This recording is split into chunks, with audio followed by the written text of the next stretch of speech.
राधे राधे दोस्तों, क्या आप पितृपक्ष में एकादशी का व्रत कर सकते हैं? कब है इंदिरा एकादशी व्रत? तो दोस्तों, पितृपक्ष में जो एकादशी आती है उस एकादशी को इंदिरा एकादशी कहा जाता है। शास्त्रों में ऐसा कहा गया है कि इस व्रत को धारण करने से, भगवान श्री हरि विष्णु की पूजा करने से आपको भगवान विष्णु की कृपा तो मिलती ही है, साथ ही साथ पितरों का आशीर्वाद भी आपको प्राप्त होता है। शास्त्रों के अनुसार जब आप भगवान श्री हरि विष्णु की जब पूजा आराधना करते हैं इंदिरा एकादशी के दिन, तो उसी प्रकार आपको श्रद्धा पूर्वक अपने पितरों का स्मरण भी करना चाहिए। ऐसा कहा जाता है कि इस दिन ब्राह्मणों को घर बुलाकर भोजन करवाने और दान पुण्य करने से हमारे पूर्वज अति प्रसन्न होते हैं। हमारे पूर्वजों का आशीर्वाद हमें प्राप्त होता है और जब भगवान श्री हरि विष्णु के साथ पितरों का आशीर्वाद हमें मिलता है तो जीवन में किसी भी कार्य में कभी भी कोई रुकावट नहीं आ सकती। पितृदोषों से मुक्ति मिल जाती है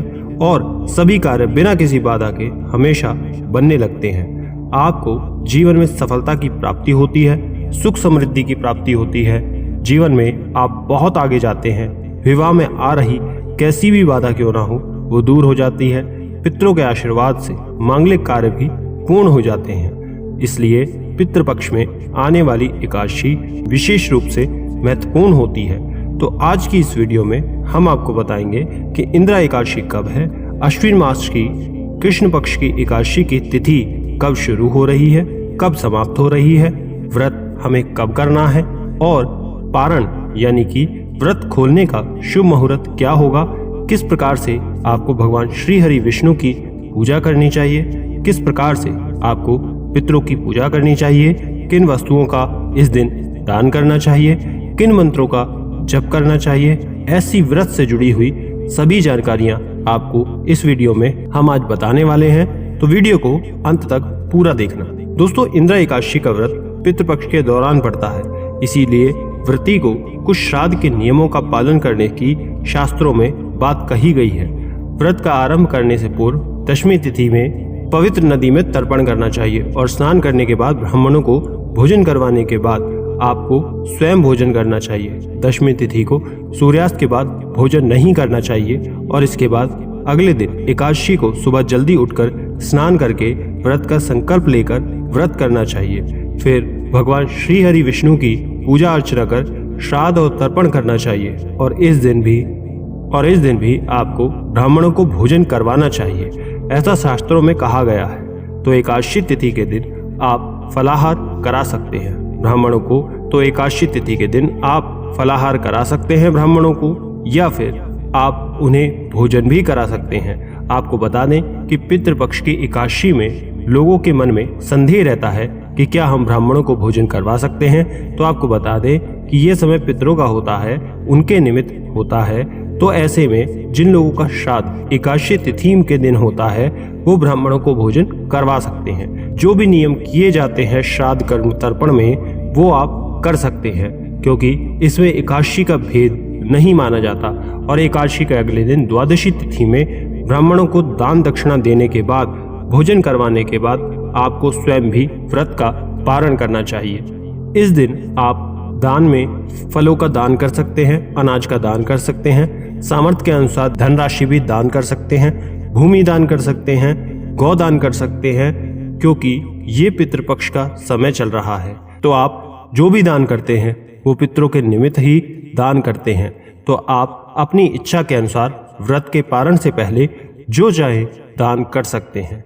अब बात करते हैं एकादशी तिथि कब शुरू हो रही है, कब समाप्त हो रही है, व्रत हमें कब धारण करना है। तो देखिए, अश्विन मास की कृष्ण पक्ष की एकादशी तिथि शुरू हो रही है 9 अक्टूबर 2023 को दोपहर में 12:37 पर और इसका समापन होगा 10 अक्टूबर 2023 दोपहर 3:09 पर। तो व्रत हम सूर्योदय तिथि में ही धारण करेंगे, यानी कि 10 अक्टूबर 2023 को इंदिरा एकादशी का व्रत धारण किया जाएगा। तो 10 अक्टूबर को सूर्योदय काल का समय होगा 6:25 पर और सूर्यास्त का काल रहेगा 6:02 पर। अभिजीत मुहूर्त दोपहर 11:50 से 12:37 तक, राहु काल दोपहर 3:08 से 4:35 तक रहेगा। अभिजीत मुहूर्त में आप कोई भी नया कार्य कर सकते हैं, कोई भी शुभ कार्य कर सकते हैं। ऐसा कहा जाता है कि अभिजीत मुहूर्त का जो समय होता है भगवान श्री हरि विष्णु को बहुत प्रिय होता है, लेकिन राहु काल में किसी भी नए काम की शुरुआत आपको नहीं करनी चाहिए। साथ ही कोई भी शुभ कार्य, पूजा पाठ इत्यादि इस दौरान नहीं करने चाहिए। अब बात करते हैं एकादशी व्रत के पारण की, उसके मुहूर्त के बारे में।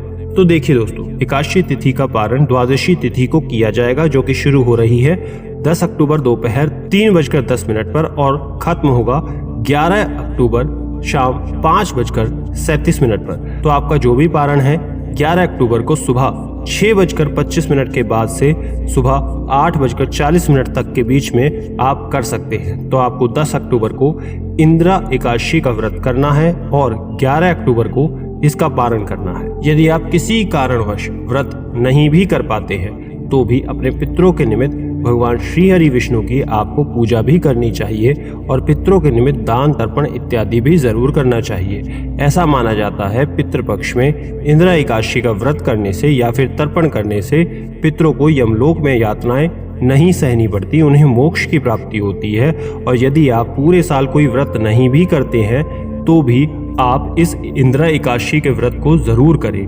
अपने पितरों के निमित्त, जिससे आपको उनकी कृपा प्राप्त होगी, उनका आशीर्वाद मिलेगा, साथ ही पितरों को मुक्ति भी मिलेगी। तो आप इस एकादशी को संकल्प लें। पितरों की आत्मा की शांति के लिए आप इस एकादशी के व्रत को जरूर धारण करें और इस व्रत का सारा पुण्य अपने पितरों को समर्पित करके सभी बाधाओं दोषों से मुक्ति पा सकते हैं, पितृ ऋण से मुक्ति पा सकते हैं। क्योंकि इस दिन व्रत धारण करने से एकादशी पे श्री हरि विष्णु जी की कृपा करने के साथ ही श्राद्ध कर्म करने से आपकी 7 पीढ़ियों तक पितृ पाप से मुक्त हो जाते हैं। नरक में रह रहे पितरों का उत्थान हो जाता है, पितरों की आत्माएं मुक्त हो जाती हैं, आपको वो ढेरों आशीर्वाद देते हैं, आप हर क्षेत्र में आगे बढ़ते हैं, उन्नति करते हैं, आपको सफलता प्राप्त होती है। तो ये दिन आपके लिए बहुत ज़रूरी है।